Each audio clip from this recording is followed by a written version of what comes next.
കാത്തിരിപ്പിനൊടുവിൽ ആദ്യ മദർഷിപ്പ് വിഴിഞ്ഞം തുറമുഖം തൊട്ടു. സാൻ ഫെർണാണ്ടോയ്ക്ക് വാട്ടർ സല്യൂട്ട് നൽകി സ്വീകരണം. ട്രയൽ റൺ ഉദ്ഘാടനവും ഔദ്യോഗിക സ്വീകരണവും നാളെ. വിദ്യാഭ്യാസവും തൊഴിലും തേടി യുവാക്കൾ രാജ്യം വിടുന്നത് സഭയിൽ ഉന്നയിച്ച് പ്രതിപക്ഷം. കേരളത്തിൽ നിന്ന് രക്ഷപ്പെട്ടാൽ മതിയെന്ന് യുവാക്കളുടെ മനോഭാവമെന്ന മാത്യു കുഴൽനാടൻ. ശമ്പള സ്കെയിൽ കേരളം പിന്നിലെന്നും വിമർശനം.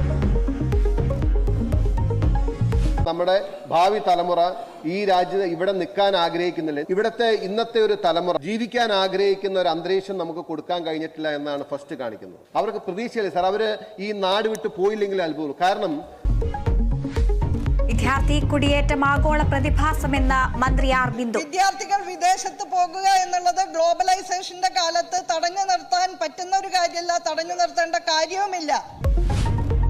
കാസർഗോഡ് +1 വിദ്യാർത്ഥിക്ക് നേരെ വിദ്യാർത്ഥികളുടെ ക്രൂരമർദ്ദനം. ദൃശ്യങ്ങൾ കേരള വിഷൻ ന്യൂസിന്.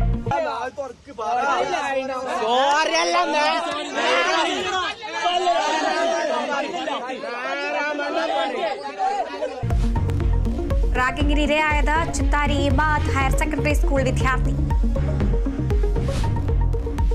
വാട്സാപ്പിലൂടെ വിമർശിച്ച പാർട്ടി അനുഭാവിക്ക് CPIM നേതാവിന്റെ ഭീഷണി. ബാലകൃഷ്ണൻ എന്നയാളെ അസഭ്യം പറഞ്ഞത് കുന്നമംഗലം ഏരിയ സെക്രട്ടറി.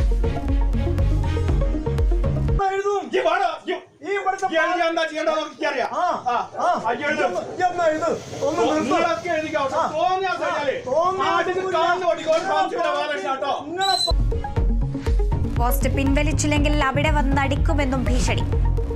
കോഴിക്കോട് ഷാഫി പറമ്പിലിന്റെ നന്ദി പ്രകടനത്തിൽ സ്കൂൾ കുട്ടികളെ പങ്കെടുപ്പിച്ചത് വിവാദത്തിൽ. കുട്ടികളെ എത്തിച്ചത് സ്കൂൾ പ്രവൃത്തി ദിനത്തിൽ.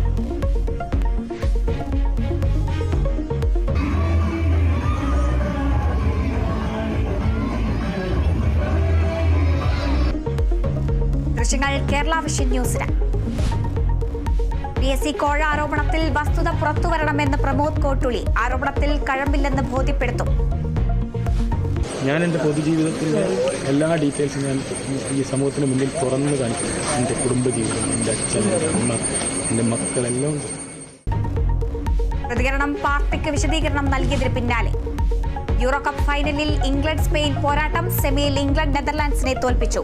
കോപ്പ അമേരിക്കയിൽ അർജന്റീനയ്ക്ക് എതിരാളി കൊളംബിയ. ഉറുഗ്വയെ തോൽപ്പിച്ചത് എതിരില്ലാത്ത ഒരു ഗോളിന്.